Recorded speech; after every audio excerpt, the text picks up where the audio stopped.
I sat wrapped in 2 blankets, watching my own breath curl in the freezing air of my living room. My son had flipped the breaker again. "If you can't pay, you can't stay warm," he said, smirking from the hallway. I paid for this house. I paid for his life. And now I was begging the walls to hold in heat. That's when I stopped being his mother and started being a case number, the kind that ruins your credit for a decade. Wait, before we go any further, I gotta ask, where are you watching from? Drop it in the comments, and don't forget to subscribe. Edna Grayson woke to silence. Not the peaceful kind, but the kind that screamed something was wrong. Her breath fogged in the air above her as she lay still in the twin bed, one quilt pulled tight around her chin, another tucked under her legs. Her knees ached from the cold.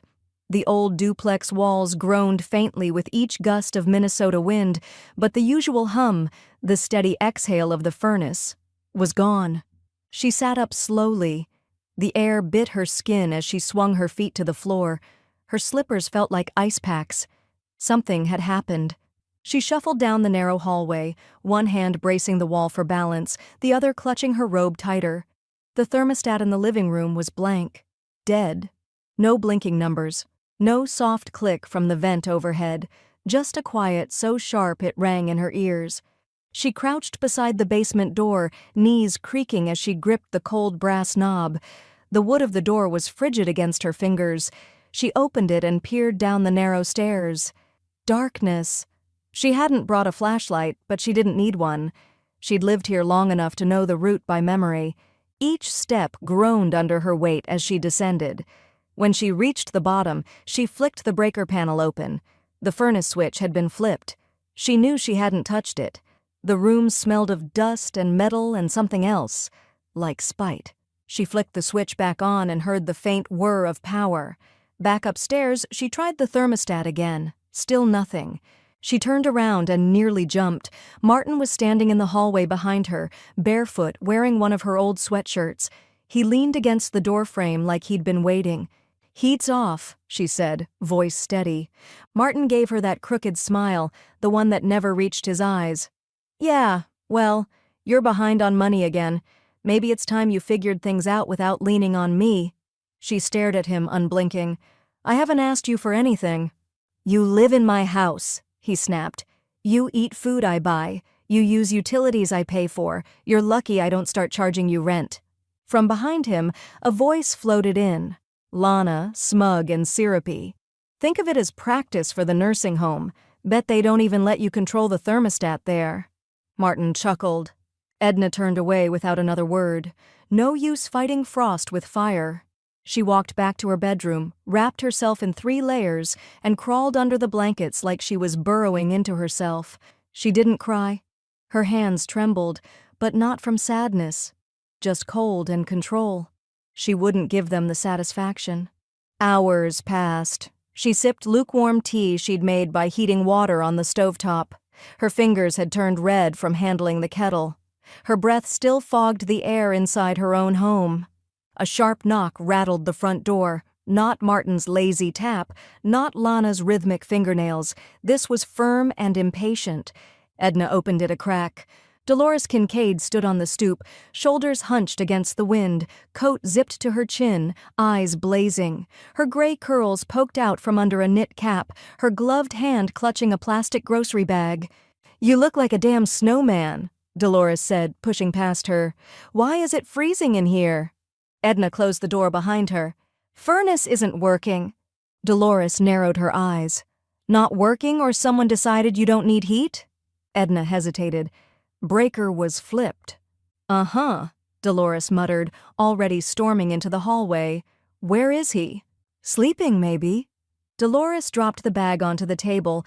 It clanked with canned soup and a small space heater. "Like hell he is. You sit. I'm plugging this in and calling my nephew. He knows someone at the city. This," she pointed around the room, "this is elder abuse, plain and simple." Edna's lip twitched. She didn't want to feel grateful. But she did. Dolores marched toward the outlet, grumbling about no good freeloaders and cold-hearted cowards. The heater clicked on with a hum, and warm air began to spill into the frigid room. Just as Edna settled into the chair, her phone lit up on the table. A text from Martin. This is what happens when you bite the hand that feeds. Edna's fingers hovered over the screen, but she didn't respond. Not yet. She just stared at the words until the glow faded and the room filled with the low, growing hum of something rising. Her resolve. The wind off Lake Superior howled like it was trying to peel the paint off the buildings. Edna sat stiffly in the passenger seat of Dolores's battered Subaru, gloved hands folded in her lap. A plastic bag filled with neatly stacked documents, bank statements, utility bills, yellowed envelopes with overdue notices, rested between her feet. Her breath clouded the windshield as Dolores turned into the parking lot of the Duluth Legal Aid Center. "Don't you dare change your mind now," Dolores muttered, killing the engine. "That boy needs to learn his leash don't reach this far." "I'm not changing anything," Edna said quietly, pushing the door open into the biting air. The center was small and nondescript, squeezed between a payday loan shop and a check-cashing place with bars on the windows. Inside, fluorescent lights buzzed above a cramped waiting area with peeling linoleum and chairs that had seen too many winters. A receptionist with a headset waved them through after checking Edna's name on a clipboard. They walked down a narrow hallway that smelled faintly of old carpet and overboiled coffee. Aaron Bliss was already waiting. Late 40s, pressed shirt, sensible haircut. He stood when they entered, extending a hand. "Ms. Grayson, I'm Aaron. Please sit." Edna shook his hand with a firm grip. She sat down, resting her bag in her lap. Dolores stayed standing, arms crossed. Aaron adjusted his glasses, tapping a pen against a yellow legal pad. "I've reviewed your intake notes. Before we proceed, I want to hear it from you directly. In your words, what's been going on?" Edna didn't hesitate. "My son's been living in my home rent-free for years. Says it's his house, but I pay the rent. I paid for most of the furniture, the food, the bills." Her voice didn't tremble. It was clipped, deliberate. "He cut the heat last night, flipped the breaker, said it was a lesson." Aaron's pen froze mid-note. "He's used my debit card without asking, opened envelopes that weren't his. I think," she swallowed, "I think he's taken out credit in my name." Aaron set the pen down slowly. "That's called financial exploitation, and it's illegal. You're not alone in this, and you're not helpless." Dolores let out a small, satisfied grunt behind her. Aaron opened a drawer and pulled out a thick packet. "This covers revoking his access to your accounts, initiating a freeze on your credit, and setting up alerts on all your financial activity. It also includes an affidavit in case you decide to pursue fraud claims." He handed it over. Edna flipped through the pages, scanning lines like she was threading a needle. "I can't stop him from yelling," she said, eyes still on the paper. "But I can stop him from stealing." Her voice had a quiet edge now, cold steel, not sadness. She signed every line without hesitation. Aaron nodded. "I'll submit the identity theft affidavit today and request fraud flags with the 3 major bureaus. We'll also put your social security number on a protective list.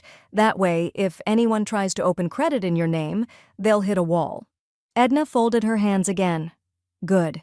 Dolores leaned forward, her lips curling into a smile. "Told you he wasn't gonna like this call." Aaron didn't smile. He turned back to his computer, typing with focused precision. "He won't," he said. "He'll get a notification the next time he tries anything.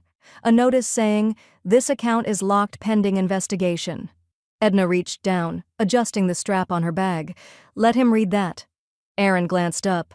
"You've just taken back control, but the next steps matter even more. We'll keep things quiet on your end while I build out the legal groundwork. Don't engage with him, don't warn him. Just keep documenting everything." Edna gave a single nod. "I've started a log. Dates, times, what he says, I'm writing it all down." "Perfect," Aaron replied. "We'll make that part of your affidavit." He turned his screen so she could see the confirmation. "Your fraud alert is active. First line of defense is up." Dolores clapped her hands once, sharp and triumphant. "Time to turn the tables." Edna allowed herself the faintest smile. "Feels like I already did." Just then, Aaron's office phone rang. He looked at the screen and paused. His brow furrowed. "Speak of the devil?" he murmured. "Looks like Martin's already calling my office line."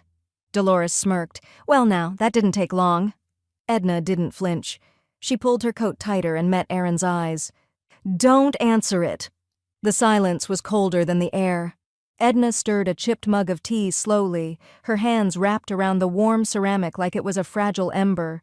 The kitchen clock ticked overhead, too loud, too steady. Outside, the snow flurried against the window in wind-driven sheets.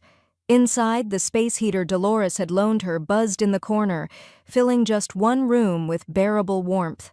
Lana's voice floated in from the hallway, sticky sweet with a sneer buried just beneath. "You playing hard to get now, Edna? Thought you liked pretending we were family." Edna didn't respond. She took a long sip of the tea, chamomile with a slice of lemon, letting it scald her throat slightly. The pain felt cleaner than Lana's presence. "You're real quiet these days," Lana continued, poking her head into the kitchen. "Gonna stay like that forever?" Edna set the mug down gently. "If you're not here to cook or clean, the kitchen's not yours." Lana scoffed. Someone woke up with a little fire under her shawl. "I woke up," Edna said plainly, not looking at her. "That's all." She turned her back, slowly and deliberately. Lana huffed and retreated. 10 minutes later, Martin exploded through the front door like a blizzard with fists. "What the hell did you do, Ma?" Edna didn't flinch. She was spooning oatmeal into a bowl, calm and methodical. "I go to check our online bill pay, everything's locked.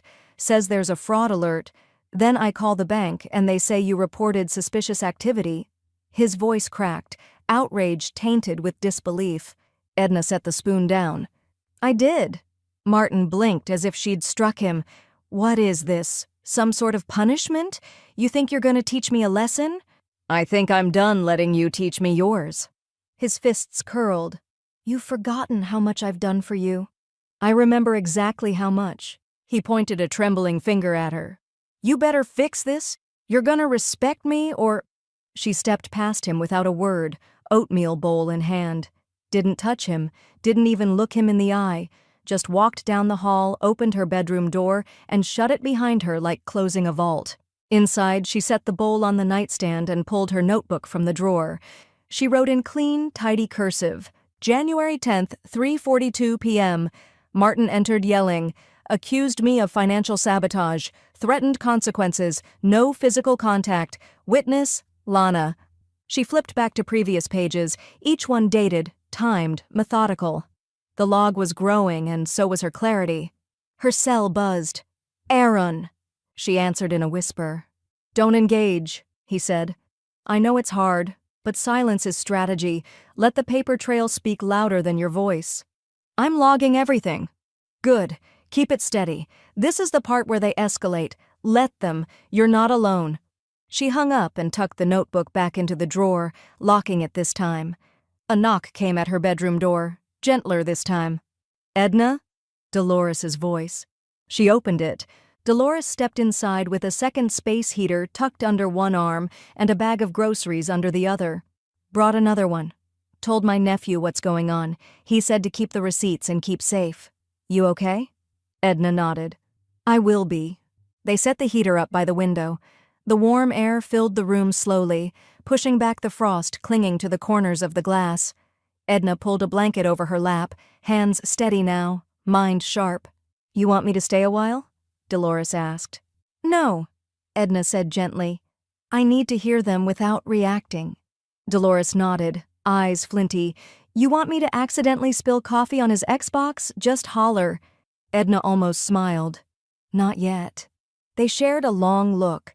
Then Dolores left, closing the door softly behind her. Minutes passed. The heater hummed. The tea cooled. From the hallway came Lana's voice again, smug, conspiratorial. "She's planning something. I don't like how calm she is." And Martin's answer, low and vicious, "Then maybe it's time I remind her who's in charge." Edna reached for her pen. The knock came just after 9. Edna was already dressed. Not fancy, just clean slacks, a thick cardigan, and the boots she only wore when someone official was expected. She opened the door to find a woman in uniform standing on the porch, snow flurries clinging to the brim of her Duluth PD beanie. "Ms. Grayson?" the officer asked, her voice calm, clipped. "Yes." I'm Officer Carla Dent. We got a referral from legal aid regarding a potential financial exploitation case. May I come in? Edna stepped aside. Yes, ma'am. Officer Dent entered and shook off the snow. Early 30s, maybe younger, with eyes that had seen too much for her age, no nonsense in her posture but not cold either. She didn't look at Edna like she was fragile. She looked at her like she mattered. I'd like to speak with you alone first, Dent said, glancing toward the hallway. They're still asleep, Edna replied. But yes, please, kitchen's this way. Dent followed her in, pulled out a small notepad and a slim digital recorder. Permission to record? Go ahead. Edna sat down, folded her hands. Where would you like me to start? Wherever feels right. She began quietly, the way someone reads a recipe for something they've cooked too many times, the shut-off heat, the flipped breaker, Martin's threats, Lana's comments, the documents she'd handed to Aaron Bliss, the notebook, the silence, the space heaters. Her voice didn't shake, not once. Dent listened, nodding occasionally, asking precise, well-placed questions. When Edna mentioned the suspicion of identity theft, Dent's brows drew together. Do you have physical evidence? Not yet, but Aaron's investigating. He said 2 accounts might already exist in my name. Okay. Dent stood. I'd like to inspect the thermostat. Edna led her to the hallway wall. The thermostat was still blank, wires jutting slightly from behind the plate. Dent leaned in, snapping photos from multiple angles with her department-issued phone. Breaker panel? In the basement. Edna flicked on the light and led her down the narrow stairs. Dent crouched by the panel, logging more photos and quietly muttering the breaker labels under her breath. The furnace switch was on now, but the signs of recent tampering were obvious. They returned upstairs to find Martin standing shirtless at the end of the hall, rubbing his eyes like a kid caught skipping school. What the hell is this? He barked. Officer Dent didn't flinch. You're Martin Grayson? Who's asking? Officer Dent, Duluth Police. I'm here following up on a complaint. His face darkened. Complaint? This is my damn house. No, sir, Edna said quietly behind her. It's not. You called the cops on me? He snapped. Seriously, Ma? Dent stepped forward, placing herself squarely between them. Mr. Grayson, I'm conducting a formal investigation into elder financial abuse and intentional endangerment. I'd advise you to lower your voice. He scoffed, arms crossed over his chest. This is a joke. Dent turned to Edna, calm as ever. Do you have a point of contact for your legal representation? Yes, Edna said, already retrieving the business card from her cardigan pocket. Aaron Bliss. Dent took the card, slid it into her folder. Thank you. Just then, Lana shuffled into the hallway, pulling on a sweater, eyes puffed with sleep and suspicion. You're making this bigger than it is, she muttered, half to Edna, half to Dent. Officer Dent didn't turn. She continued writing. Martin, Lana hissed, we don't need more trouble. Then tell your cop friend here to get out of my face. Dent snapped her notepad shut. You'll both be hearing from me formally. Today was just documentation. What comes next is up to you, and how much worse you want this to get. She handed Edna a white carbon copy of the form she'd filled out. This is the official incident report, case numbers at the top. I'll be contacting legal aid directly. Keep logging everything. I'll be back. Edna nodded, eyes clear. Thank you, officer. Dent paused at the door. You're doing the right thing. Then she was gone. Martin stood frozen in the hallway. The silence now wasn't peaceful, and it wasn't Edna's. It was his. Martin stood at the kitchen counter with his laptop open, muttering to himself as he jabbed at the keyboard. The furnace was humming now, only because Lana had pitched a fit, but the air in the house was still ice-thin, tense with unfinished arguments. Lana paced behind him, arms crossed over her hoodie. Did you do it yet? I'm doing it, Martin snapped. You don't just snap your fingers and get a card in the mail. You said her credit was clean. It was before she got all lawyered up. He typed faster. Name, date of birth, social security number, his mother's, the one he'd memorized years ago filling out her Medicare forms. He hit submit. A loading bar, a long pause, then a flash of red text. Application declined. Identity flagged for fraud. Please contact our security team. What the hell? He muttered. Lana leaned over his shoulder. What do you mean, declined? He clicked again, then again, the message unchanging. She locked it. She locked everything, he growled, slamming the laptop shut. Lana snatched the envelope off the table, the one they'd been waiting for from Mid-North Credit, and tore it open. Inside was a denial letter, cold and clinical. We regret to inform you that due to security flags and prior suspected fraud on this account, your request has been denied. Lana hurled it across the room. You said she wouldn't have the guts. Martin's jaw tightened. She didn't do this alone. That damn lawyer's behind it. From her room, Edna heard the crash, the shouting. She didn't move. Her fingers were steady as she folded a notarized affidavit of identity theft into an envelope marked for Aaron Bliss. The notary public at the courthouse had been brisk and kind. She'd signed without hesitation, eyes clear, posture proud. Now it sat in her outbox like a blade waiting to drop. Her phone buzzed. Aaron's voice came through crisp. Just got confirmation on 2 credit cards opened last year in your name, both maxed out and in collections. Edna exhaled through her nose. Figures! I've submitted civil complaints with the credit bureaus and the Federal Trade Commission. We're also preparing criminal fraud notices for the county prosecutor.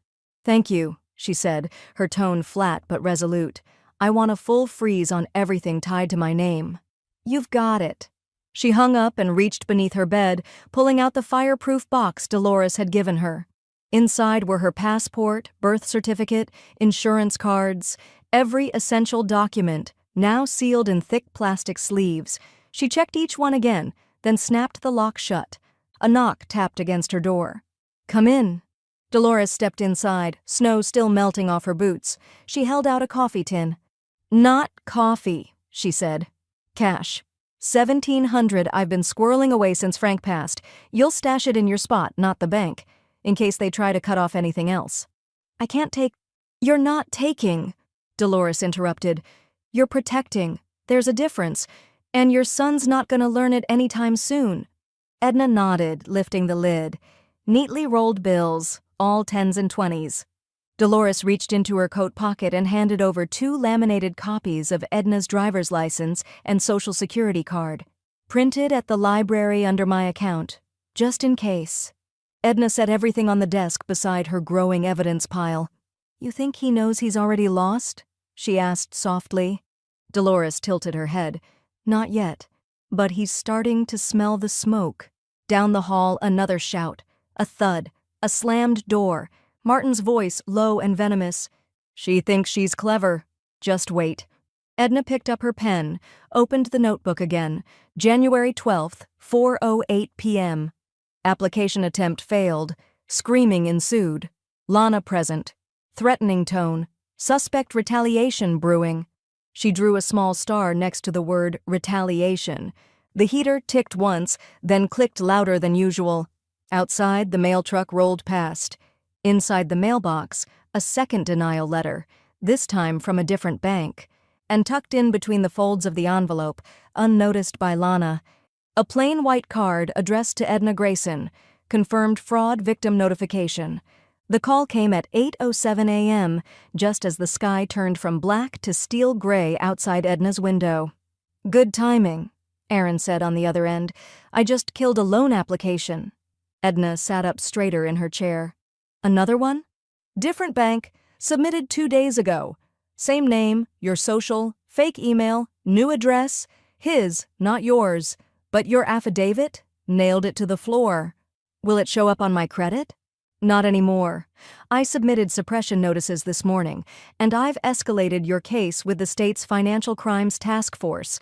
They'll track every attempted application moving forward. We've got enough now to open a full financial abuse file. Edna smiled, small, quiet, but it reached her eyes. A hard knock shook the walls a moment later, followed by Lana's unmistakable wail. You think this is funny? You're ruining our future. Edna didn't flinch. She stepped out into the hallway to find Lana storming toward her, one boot half-zipped, her hair sticking up like she'd slept through a wind tunnel. You got some nerve, Lana seethed. He was approved, the money was on the way, and now it's gone, because of your damn lawyer and your little pity games. Martin stood in the doorway behind her, saying nothing, just watching with glassy, tired eyes. The panic in him wasn't loud anymore. It was sinking in deep, somewhere under his skin. Edna folded her arms. It wasn't your money. Lana threw up her hands. It was a consolidation loan, to fix the credit cards. Your credit cards. Edna reached into her sweater pocket and pulled out her notebook. She didn't speak, just flipped to the next blank page and started writing. Lana's face flushed red. Are you serious? You're writing right now? You can't even defend yourself? Edna wrote slowly, January 13th, 8:13 a.m. Lana screamed about loan loss, called it our future, blamed me for blocking theft. Martin present, silent, tone, hostile. She finished the line, then looked up with the calm of someone anchoring a ship during a storm. Lana made a disgusted noise and turned, stomping away. Martin stayed where he was, watching Edna with something harder to read, resentment laced with something new, fear. Dolores showed up 20 minutes later with 2 steaming cups of diner coffee and a long, narrow box under her arm. What's that? Edna asked, accepting the cup. Dolores thumped the box down on the kitchen table and pulled out a small porch security camera. Best Buy sale. Weatherproof, night vision, motion detection. You mount it above the front door, hook it to Wi-Fi, and everything uploads to the cloud. I wouldn't know where to start. My nephew will install it this afternoon. I already called him. Edna didn't argue.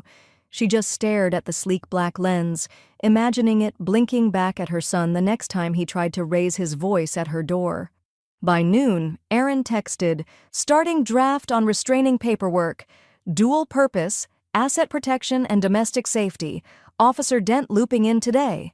That line made her pause. Domestic safety, that's what they were calling it now. But the thing that surprised her most was how right it sounded. Officer Dent returned that evening, no knock this time, just a crisp rap of knuckles and her badge flashing in the porch light. She stood by the open door, gloves tucked into her belt. We're opening an official financial exploitation investigation on your son, she said. We'll need full documentation of what's been filed so far. Aaron already sent most of it, just confirming your cooperation. Yes, Edna said, whatever you need. Dent nodded, then looked past her toward the hall. Have there been any threats or property damage? Not yet. Keep that camera on. Keep logging. And if anything escalates, call me directly. She handed over a business card with her cell written in ink. That number doesn't go to dispatch. Edna held the card tight. She closed the door after the officer left and looked out the frosted window. Martin stood by the driveway, coatless, barefoot, phone to his ear. Lana was behind him, pacing. Edna watched his lips move, then she saw it. He looked up and pointed directly at her window. It started with the porch light shattering at 2:17 a.m. Edna heard the pop, then the clatter of glass raining down the front steps. She didn't scream, didn't move, just opened her notebook in the dim glow of her desk lamp and wrote it down. January 14th, 2:17 a.m. Front light shattered. Suspect, Martin. No visual confirmation. Check camera. By dawn, the security footage had uploaded.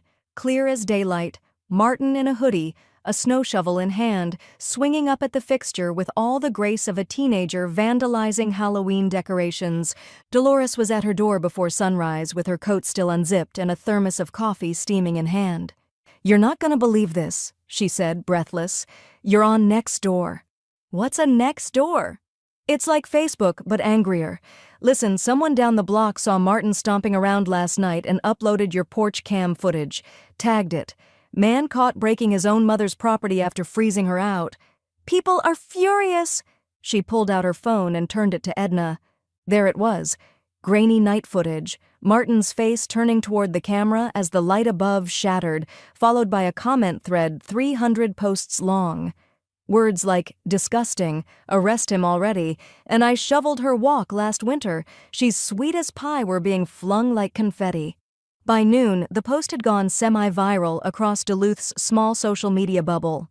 One local blog reposted it with a brutal headline, Elder abuse in the cold, Duluth man shamed after video emerges of mother's vandalized home. Lana tried damage control by early afternoon. Dolores showed Edna the post while they sat in her living room, the space heater humming and coffee thick with powdered creamer. "She tagged you," Dolores muttered, scrolling. "Here, my partner's mother has been emotionally manipulative and spreading false accusations to ruin our lives. Please respect our privacy while we navigate these unfair attacks." Edna blinked. "That's rich." "Oh, honey, the comments aren't buying it." She wasn't wrong. Replies poured in fast. "Then why's your boyfriend breaking her lights?" "I work at the co-op. She always brings her own bags and stacks coupons like a saint." This reeks of guilty conscience. Meanwhile, Aaron called that evening with a satisfied tone Edna had come to recognize. "I've archived the video, screenshots of all related posts and timestamps," he said. "That post from Lana qualifies as public defamation. Even better, people are publicly countering her narrative, which makes the whole thing harder for them to spin in court. Will it help?" "Absolutely, especially for the restraining order." Dolores set her phone down with a huff and walked over to the window, peeking through the blinds. "Your boy's out there pacing like a dog with a broken leash." Edna didn't get up. She sipped her tea, notebook in her lap. "I'm not afraid of being talked about anymore," she said. Dolores turned. "You sure?" Edna smiled faintly. "Let them talk. I've got proof." There was something liberating about that moment. Edna realized she didn't need to defend herself anymore. The story wasn't just hers now. It had broken loose, spilled into the streets, leaked into phones and blogs and inboxes, and it was Martin's face, not hers, that was being passed around like a warning. Just then, a knock at the door. Edna stood slowly, steady in her steps, and opened it. Officer Dent. "I just filed misdemeanor vandalism charges," Dent said, pulling off her glove and handing Edna a folded printout. "Camera footage makes it airtight. DA's reviewing now." Edna scanned the paper. "I thought we'd have to fight longer." Dent's mouth twitched. "Not when the internet does half the work." Then her face turned serious. "There's more." Edna's chest tightened. "What kind of more?" Dent glanced over her shoulder, then leaned in. "There's chatter. Martin might be planning to move money, fast. Aaron flagged something in your case file. He'll call you tonight." Behind her, down the street, Edna saw Martin's truck engine start. He wasn't leaving. He was trying to beat the clock. The kitchen table hadn't been this cluttered since the Christmas Martin forgot to show up. Only this time the mess was intentional. Receipts, bank statements, old grocery lists, overdue notices, all arranged in tidy little piles. Edna wore her reading glasses low on her nose, a pencil tucked behind one ear, and a yellow notepad in front of her, sectioned like a battlefield. "Utilities, past due balance plus reconnection fees," she murmured, scribbling. "Groceries ruined when the fridge shut off, $57 give or take." Dolores sat across from her with a calculator and a box of paper clips. "Your memory's a damn ledger. How do you remember all this?" "I was a seamstress for 30 years. If I miscounted a zipper, someone's dress didn't close on prom night." They worked without music, just the tick of the wall clock and the wind curling around the window panes. Dolores passed her a new stack. "These are from last March. Withdrawal slips. You told me you were short that month, remember?" Edna nodded. "He said the rent had gone up. Took the difference from my account. It hadn't gone up at all." Click, pencil down. Edna wrote, "March, unauthorized withdrawal, $125. By noon, the table was full. Her neat columns tallied up lost food, late fees, stolen checks, bounced auto pays, even the cost of the security camera. And beside it, in a separate folder, were notes Aaron had asked her to make. Nights she hadn't slept, days she'd skipped meals to avoid conflict, prescriptions she'd rationed when Martin said the copay could wait. Emotional damages, Aaron called it. Edna called it survival math. Her phone buzzed with a voicemail alert. No number. But she played it anyway, on speaker. Lana's voice cracked like a windshield under pressure. "Edna, hi. Look, I know things got out of hand. I think, maybe, we all just need to sit down and talk this through. No lawyers, no cops. Just talk. Like family. We're not bad people, you know. We just Things got tight. I never meant for it to go this far. There was a long pause. Then, please, let's fix this. Dolores snorted. Fix this? Now that her name's all over local news and Martin's got charges breathing down his neck? Edna didn't say anything. She just pulled out her phone, hit share, and sent the recording to Aaron with one word. Documented. Not 10 minutes later, Aaron called. That voicemail is gold, he said. She admitted tension, acknowledged guilt, and tried to manipulate you into bypassing legal counsel. I'll add it to the package. We're in strong territory now. What's next? Dent just texted me. The restraining order's been approved by the judge. Emergency status goes into effect immediately. You'll get physical copies tomorrow. Edna's hand trembled slightly as she wrote it down. Restraining order. Real. Filed. Approved. She stared at the word immediately like it was a door unlocking. A knock came at the back door. Firm, quick, not tentative. Dolores peeked out the side window. It's Officer Dent. Edna opened the door. Dent stepped inside, her boots still crusted with snow. Wanted to tell you in person. It's official. Your son is legally barred from contact, physical presence, phone calls, third-party communication. I've got the temporary order here, signed. She handed it over, the legal stamp still damp on the page. You're not alone anymore, Dent said. Let him try something now. Edna nodded. Thank you. No, ma'am. Thank you, Dent replied.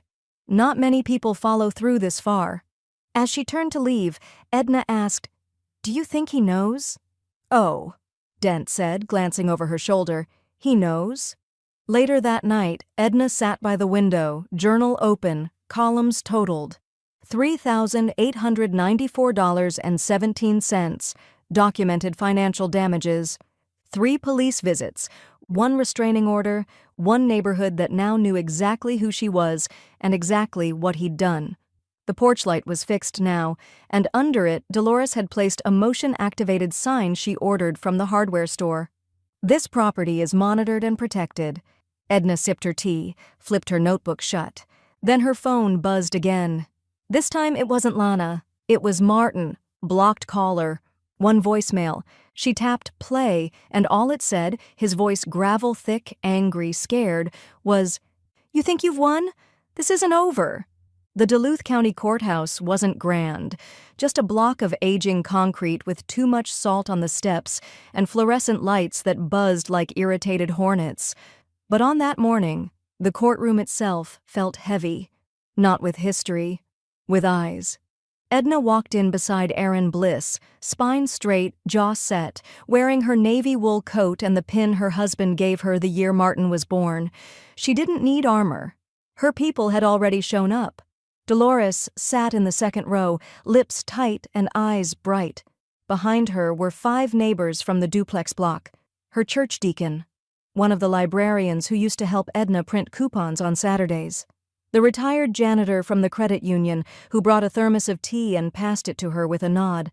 They were there not out of curiosity, but for her. Martin was already seated with a public defender and a mouthful of teeth he kept grinding. Lana sat behind him in cheap business attire, trying to look wholesome and avoid eye contact. The bailiff called the hearing to order. Aaron stood slowly, buttoning his jacket. Your Honor, we're here today to pursue a permanent restraining order and formal damages due to a sustained pattern of financial exploitation, psychological manipulation, and property intimidation against my client, Ms. Edna Grayson. He paused. And we are prepared to prove that Mr. Martin Grayson abused both his mother's finances and her trust with deliberate malice. Martin scoffed, loud enough to echo. His lawyer whispered something sharp. Martin sat back in his chair, lips pressed shut. Aaron didn't blink. Let's start with the paper. He passed the judge 3 thick folders.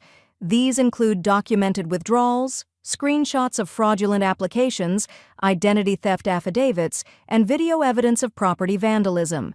There is also a sworn statement from Officer Carla Dent verifying multiple incidents of concern. Edna watched Martin's jaw work as the judge flipped through pages. The stack looked heavier in the courtroom than it ever had in her hands. Maybe because here every page had weight. Every number told the story of what had been taken, not just in dollars, but in dignity. Aaron turned toward her.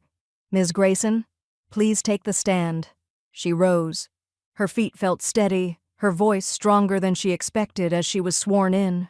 Aaron kept the questions clean, direct, methodical. What is your monthly income? $1,203, Social Security. And did you give your son access to your financial accounts? Not formally. He found ways in. I never signed over control. Did he ever ask? He told. Aaron paced slowly, letting her words settle. And how long did this go on before you sought help? Edna exhaled. Almost 3 years? And why now? She looked toward Martin. Because I couldn't breathe in my own home anymore, because the furnace went quiet, and the silence told me I had to do something, or I'd freeze more than my body. A hush rippled through the gallery. Lana shifted in her seat. When her turn came, her voice shook under cross-examination. Aaron didn't rush. He was surgical. Did you ever use Ms. Grayson's personal information without consent? No, Martin handled bills, but are you aware of 2 credit cards opened using Ms. Grayson's social security number and date of birth? Lana blinked. He told me she co-signed. Did you see her sign anything? No. Aaron turned to the judge. No further questions. Then, he pulled out his final exhibit, a printed screenshot of a text from Martin seized from Edna's phone records and validated by timestamps. He handed it to the judge, then, reading aloud, "She's too dumb to fight this." Martin leapt to his feet. "That was out of context." His lawyer grabbed his arm. "Sit down, now." But the damage was done. The judge lifted a brow, then turned the page. The silence was volcanic.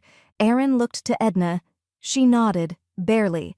Outside, wind battered the windows. Inside, a new voice cracked the stillness. "Court will recess for final deliberation. Return in 30 minutes for ruling." As Edna stepped off the stand, Dolores caught her eye from the gallery, and for the first time in years, Edna smiled in a courtroom. But then, her phone buzzed in her coat pocket. Blocked number. Again. She silenced it, but the screen flashed a preview text from an unknown number. "You think you've won. Court's not the end." It didn't take 30 minutes. The judge returned in 23. Restraint order, granted. Emergency damages, approved. Trial date for civil claims, set. The gavel cracked once, just once, but it echoed like thunder through Martin's carefully constructed delusions. Edna didn't look at him on her way out. She didn't need to. He looked small enough already. By the time she reached the courthouse steps, her phone buzzed again, this time with a name she welcomed, Officer Carla Dent. "Edna," Dent said, crisp as the wind off the lake. "The DA has officially opened a review on the criminal side. 3 charges are on the table: identity theft, elder exploitation, and fraudulent acquisition of credit." Edna exhaled, slow and steady. "And they'll stick?" "They're not speculative," Dent replied. "They're verified." Later that afternoon, Aaron's voice joined the wait. "We're going dual track," he said. "Civil trials locked in, but now the DA's in. We'll coordinate both timelines. I'm staying on for both." Edna nodded, pen scratching across her notebook as he spoke. She didn't interrupt, not until he paused. "Lana's trying to make contact," he added. "Her lawyer floated a soft deal offer, said she's willing to testify in exchange for immunity. Should we take it?" Aaron didn't answer right away. "I told them no." "Why?" "Because she didn't just watch it happen, she benefited from it, lied about it, played victim online, and she never said sorry, to you or to anyone." Edna looked out the window. Snow had started again, soft and hypnotic, falling in swirls around the porch camera. "Good," she said. "This isn't just for you anymore, Edna," Aaron added. "This is for every older adult they think won't fight back." She said it out loud this time. "I know." By Friday, the second judge on the docket reviewed Edna's financial statements and froze every known asset tied to Martin's name, pending criminal proceedings. What little remained in his name was now flagged. Vehicles, shared utilities, even his gas card account. Dolores read the order aloud in Edna's living room, glasses perched halfway down her nose.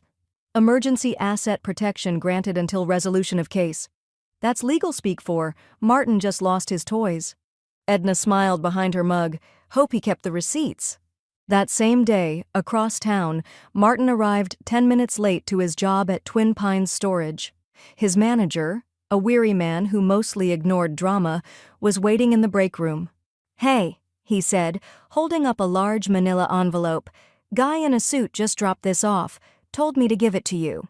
Martin frowned, opened it. Inside, a subpoena. The words "State of Minnesota versus Martin Grayson" stared back at him in bold type. He barely had time to process before his manager added, "Also, HR got a call from someone at the courthouse. They don't want legal mess near client data. You're done here." Martin started to protest, but the man was already walking away. The envelope slipped from his hands and hit the floor like a verdict. That night, Edna stood at her window again. The same streetlight buzzed overhead, casting long shadows across the yard. She could see the outline of Martin's truck parked crooked in the driveway, snow gathering on the windshield, unmoved for hours. Her notebook sat on the windowsill. Open. She added one line, January 19th, 6:34 p.m. Martin terminated from employment. Subpoena served, charges filed. Then she wrote underneath it, carefully, deliberately, "The system saw him." For the first time. Her phone buzzed. Not a call this time. A screenshot. Aaron had forwarded something from the court docket system. Criminal trial date. Scheduled. People versus Martin Grayson. Status. Active. Dolores texted immediately after. "You did it." Edna stared at the screen a long moment. But before she could reply, a message came through from an unknown number. No words. Just an image. Her duplex. Taken from inside a car. Parked across the street. By Monday, Martin and Lana's lease was unraveling like a sweater caught on barbed wire. They hadn't paid January's rent. They couldn't access any of the frozen accounts Martin had once taken for granted. And now the utility bills, gas, electric, water, were all bouncing back unpaid. Because Edna had finally called the companies and asked the only question that mattered, whose name is on the account? And when they told her hers, she took a breath and said what she should have said years ago. Remove him. As of today, he is no longer authorized to live here. The formal eviction notice was taped to the inside of the front door on January 23rd. 2 pages, signed and notarized. It was civil, swift, and cold. Lana's scream echoed up the stairwell. Dolores and Edna listened from the sidewalk, sipping thermos coffee and saying nothing. Martin appeared a moment later, face red, paper in hand. "You think you can just erase me? This house is mine." Edna didn't move. It never was. "Where am I supposed to go?" She finally turned. "That's no longer my problem, Martin." Officer Dent showed up 15 minutes later in uniform. "By city order, this residence is no longer your legal dwelling," she said, stepping up onto the porch. "You have 72 hours to vacate. If you make us come back with enforcement, we will." Martin opened his mouth, then closed it. It was the first time Edna had ever seen him truly speechless. Lana shoved a box of cords into a plastic tote and muttered, "This place was a dump anyway." Edna turned and walked back inside. By Thursday, the U-Haul arrived. Neighbors watched from porches and windows, arms folded and jaws tight. Some of them filmed. Most just glared. Dolores stood beside Edna on the front steps. "Kinda poetic," she said, eyes on the tailgate swinging open. "Like watching a parasite lose its host." They watched Martin haul out a cracked TV, a box labeled Xbox plus cable, and a sagging bag of clothes. Lana loaded her makeup cases into the passenger seat without a word. Edna held the signed order in her hand the whole time, tucked against her side like a boarding pass, not to leave, but to stay. Stay for the first time on her own terms. "Where do you think they'll go?" Edna asked quietly. "Somewhere cold," Dolores said. "If the universe has any poetry left in it." When the U-Haul finally disappeared down the road, Edna exhaled and turned back to her door. And that's when she saw them. 3 of her neighbors, Mr. Holmes with his walker, Elise from 2 doors down, and Janelle from the corner, each standing at the edge of her lawn with potted flowers in hand. "Thought we'd help brighten things up," Janelle said, smiling gently. She placed a terracotta pot of tulips beside the porch steps. Edna blinked, unsure how to respond. You helped us, Mr. Holmes added, voice raspy. Now let us help you. Dolores clapped her hands. All right, folks, let's get these planted before the ground hardens again. They set to work. Edna didn't speak. She just watched as each pot was gently tucked into soil or set beneath the windowsill. Yellow, pink, white, quiet color returning to a place that had been gray for far too long. Inside, Aaron emailed a new file. Drafted, civil restitution package, $11,302.41, pending approval from court. He texted a few minutes later, "We'll push for full damages plus recovery of legal fees." "You're winning, Edna." She replied with one word, "almost." Then her phone buzzed again. A blocked number. She hesitated, breath catching. She tapped play. It was Lana. Her voice was low, breathless, panicked. "I'm warning you.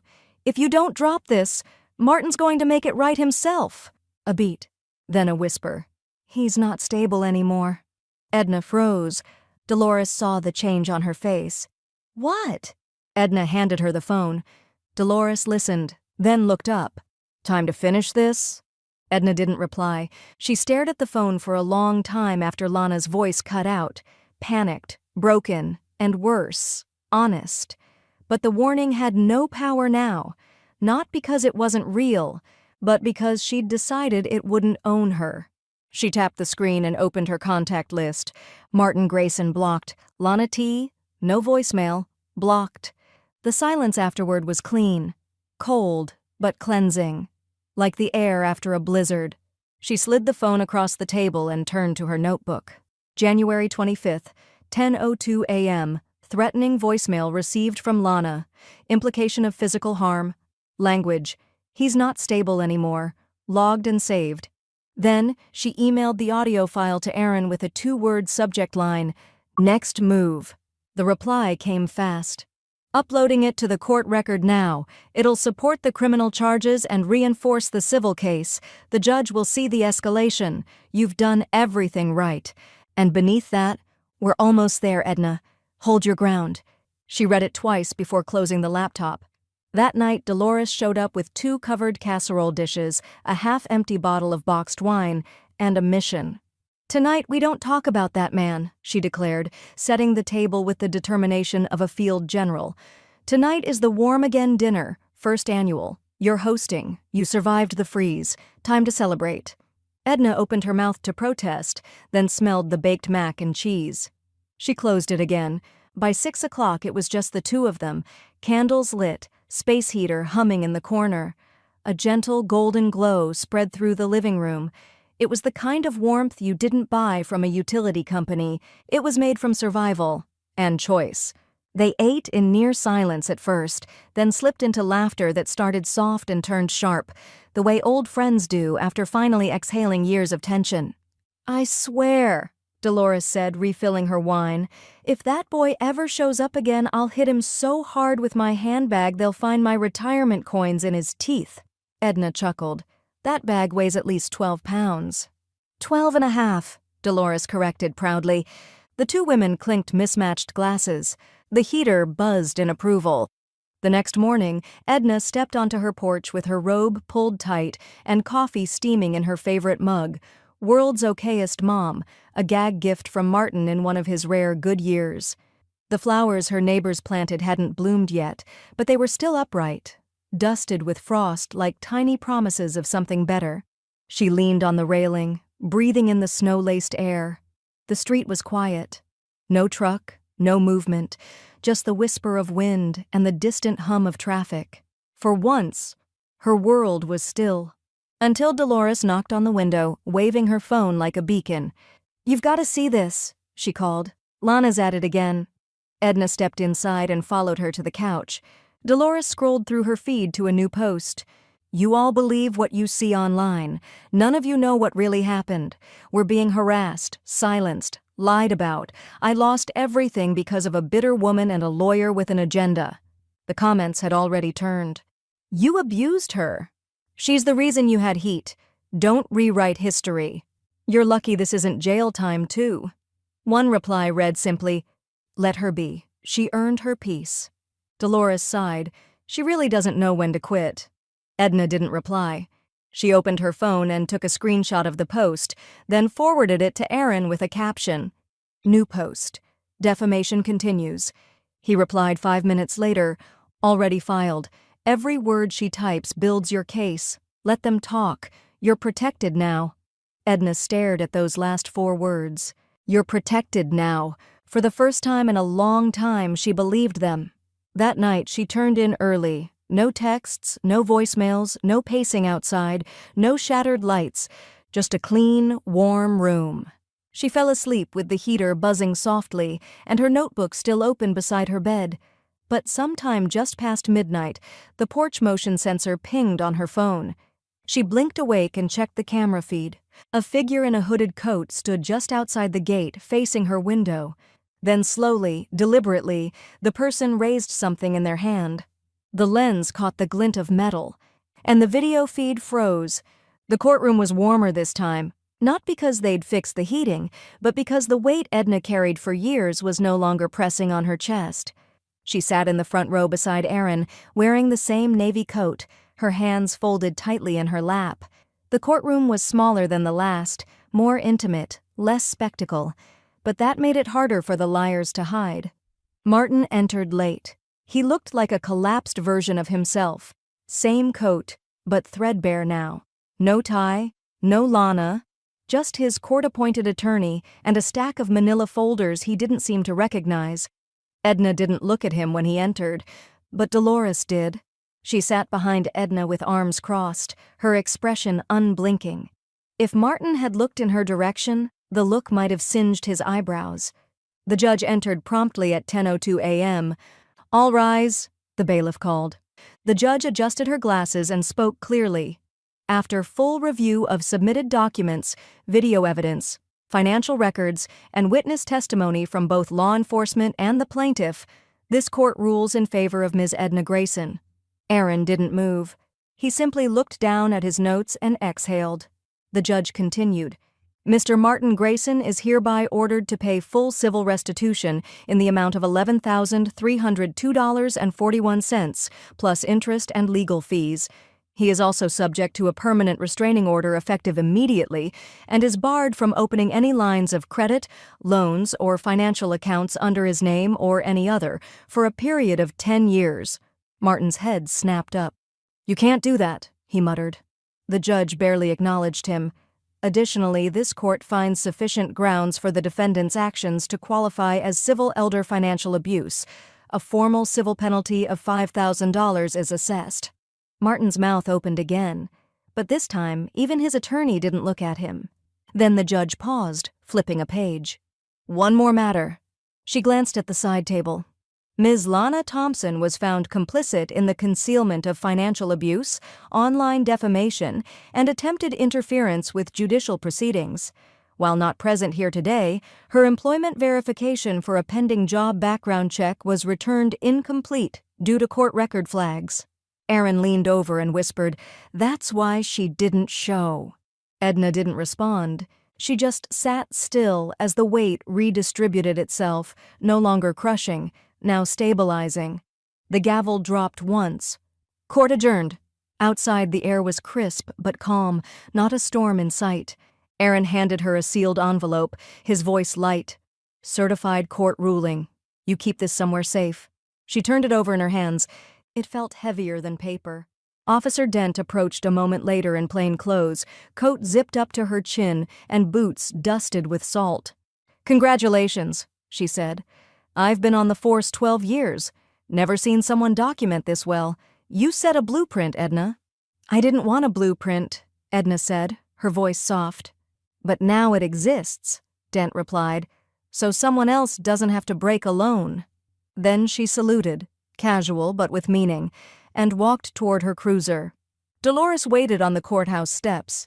She didn't say anything at first, just pulled Edna into a long, quiet hug. No one's ever freezing you out again, she said. Not while I'm around. Not ever again, Edna echoed. They walked side by side toward the car, snow crunching beneath their feet. It didn't bite anymore. It just reminded her that she was alive. And standing. That night, the mailbox held no threats.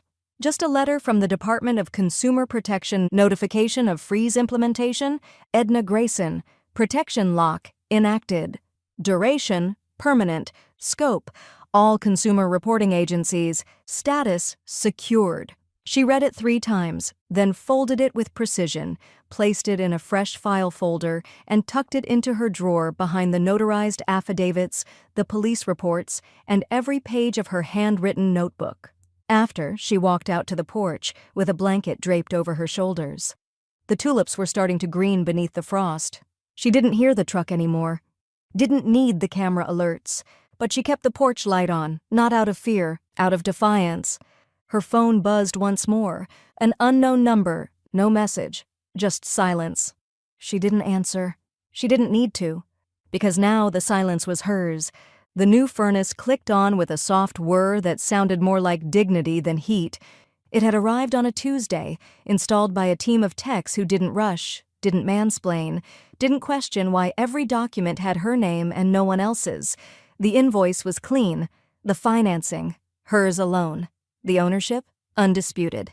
"Welcome to Warm," one of them said before stepping out into the snow.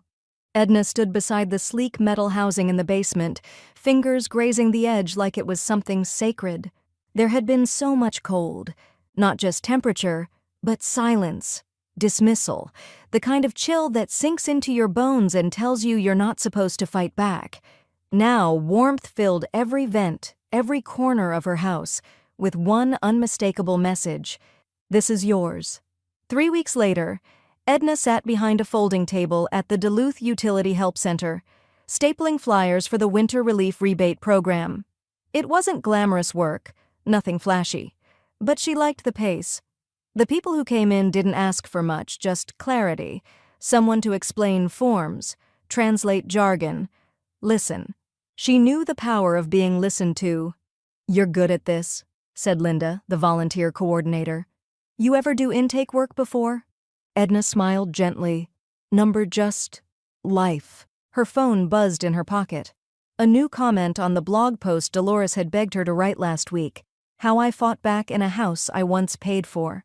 She hadn't expected it to take off, but the local library's community newsletter linked it, and suddenly Edna Grayson had readers, and they had opinions. One comment simply read, "This could have been me. You helped me see that." It was surreal. Dolores kept calling her viral. Edna kept calling herself lucky to be alive. That evening, Edna brewed chamomile tea and sat in her recliner with her laptop perched on a tray table. The glow of the screen lit her face softly as she reread an email from Aaron. Elder Justice Coalition, Spring Forum. Panel request, "When no one believed me. Would you consider speaking? We'll pay travel if needed. You'd be our keynote." She hadn't responded right away. Public speaking was never her thing.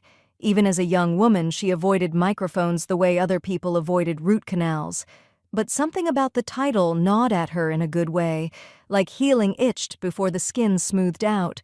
So she wrote back, "Yes, I'll speak, not because I enjoy it, because it matters."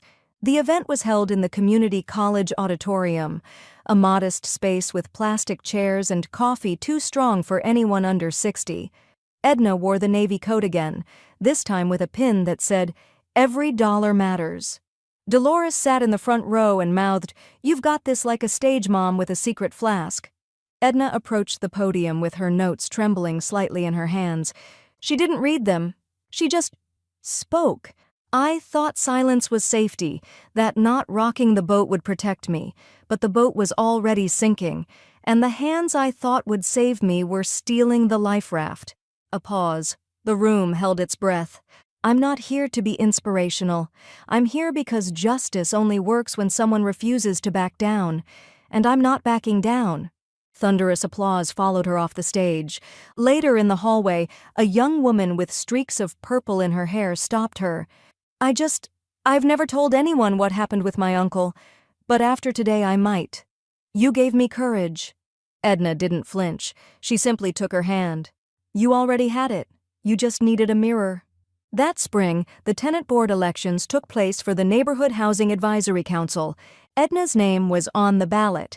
She didn't campaign, didn't hang signs, just kept showing up: library meetings, budget forums, coffee hours. By then, her blog had become a resource hub. A quiet revolution lived in her inbox. She found out she'd won from a handwritten note in her mailbox. "Congrats, Chairwoman Grayson. You were the only name everyone circled." She stood on the porch, rereading it, the tulips in full bloom now. That evening, she made a pot of lentil stew and set out 2 bowls, one for herself and one for Dolores, who knocked a few minutes later with a stack of magazines and a smug grin. "They mentioned you in Neighbor Watch Weekly." She held it up. "From silence to strength, how Edna Grayson changed the story." Edna laughed, a soft, surprised laugh. But before she could answer, her phone buzzed once. A new email from the Department of Corrections. Subject line: Inmate contact request. Martin Grayson. The wind screamed outside like it had something to prove. Icicles lined the porch railing in sharp, glassy rows. Snow gusted sideways, rattling branches and windows. February in Duluth didn't ask for forgiveness. It demanded resilience. Inside, Edna sat curled into her armchair beside the heater, wrapped in her thickest knit blanket, hands cradling a chipped mug of black coffee. The space hummed with steady heat, glowing orange from the electric coils, casting soft shadows across her living room. Dolores sat nearby, knitting something in mossy green. "They say it's the worst cold snap in 5 years," she said, eyes on her needles. Edna took a slow sip. "Not in this house." They both smiled at that. The silence that followed wasn't awkward or empty. It was full of memory, of survival, of what didn't have to be said anymore. The phone rang. Dolores reached for it on the coffee table. "Aaron," she said, handing it over. "His timing's better than my ex-husband's sense of humor." Edna answered. "Hey there." Aaron's voice came steady through the speaker. "Just got the confirmation. Charges stuck. State closed the case today." She didn't speak at first, just closed her eyes. "He pled out," Aaron continued. "No trial, no appeal. He's got restrictions for the next 7 years. Can't touch credit, can't leave the state without permission. And that civil judgment? On his record permanently." Edna exhaled, slow and even. "It's done?" "It's done." A long pause stretched between them. "I opened a new savings account yesterday," she said. "In your name?" he asked. She smiled faintly. "Only mine." Aaron chuckled. "Sounds like the most secure account in Minnesota. Maybe the whole Midwest." They hung up without saying goodbye. The kind of silence that meant there didn't need to be one. That afternoon, Edna wrapped her scarf twice around her neck, buttoned her coat all the way up, and stepped outside alone. The wind hit her first, brutal and biting, but she didn't flinch. The path to the lakeside was frozen solid, snow packed down by tire tracks and boot prints. She walked slowly, her cane tapping once every few steps. It wasn't about the destination. It was about the ground beneath her feet. Every crunch of snow was a sentence finished. Every breath in the cold was proof of something long fought for and finally won. When she reached the overlook near the water's edge, she paused. Lake Superior stretched wide and indifferent beneath her, blanketed in snow-crusted ice. It didn't care about her history or her name, and somehow that made her feel freer than ever. She stood there for a long time, staring out, letting her lungs fill. No shadows behind her, no eyes watching from cars, no ghosts whispering from within. Just wind and snow and the warmth inside her coat. Back home, Edna sat at her laptop and refreshed her blog's comment queue. A new message had arrived from someone she didn't recognize. Username, Daughter of Strength. I printed your story and gave it to my mom. She kept it under her pillow. She's pressing charges this week. You're a hero here. Edna's fingers hovered over the keyboard. Then she didn't reply. Because maybe the point wasn't to respond. Maybe the point was just to be there when someone needed the light to come back on. She saved the comment into her archives, closed the laptop, and stood. She turned off the space heater and moved into the kitchen. The house retained the heat now, not just from vents and wires, but from the rebuilding, from the claiming, from knowing that no one could unplug her life again without consequence. On the hallway wall hung a framed quote Dolores had given her after the court ruling. "You survived the cold. Now you define the climate." Edna ran her fingers across the glass. She didn't hear from Martin again. Not after declining the contact request. Not after the judgment. Not after the photo from the car. He disappeared back into the system he thought would never touch him. But Edna? She stayed right here. Furnace humming, notebooks shelved, neighbors planted, savings growing. One more blog draft sat open on her desktop, half finished. It would wait. For now she walked to her window and watched the frost drift down the glass, catching light from her porch lamp. And with a quiet strength in her breath, she whispered, "He cut my heat one January. I made sure his comfort stayed frozen forever.